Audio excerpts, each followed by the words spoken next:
সম্মানিত বন্ধুরা, আসসালামু আলাইকুম রহমতুল্লাহি ওয়া বারাকাতুহু। সবাই কেমন আছেন? আলহামদুলিল্লাহ, আমি আল্লাহ তাআলার অশেষ রহমত এবং আপনাদের অনেক অনেক দোয়ায় ভালো আছি।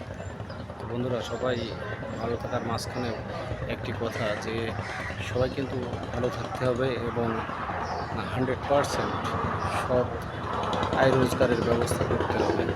সেটি যেমনই হোক না কেন, সেটি একটি স্যান্ডেল মেরামতের কাজ দিয়ে হোক বা দুই হালি কলা বিক্রি করে হোক, এই সেটি কিন্তু বৈধ পন্থা। এই বৈধ পন্থা অবলম্বন করার জন্য যদি মানুষ কাউকে অনেক ছোট বা অনেক কুমা মনে করে, তাতেও কিন্তু কারো যায় আসে নাই না বলে আমি মনে করি। আর এজন্য কিন্তু আমাদের সবাইকে সবারই উচিত হবে যে আমরা বৈধ পথে আয় রোজগার করব। সেটি যেমনটি বলছিলাম যে সেটি হতে পারে একটি স্যান্ডেল মেরামতের কাজ কিংবা দুহালি কলা বিক্রি করে।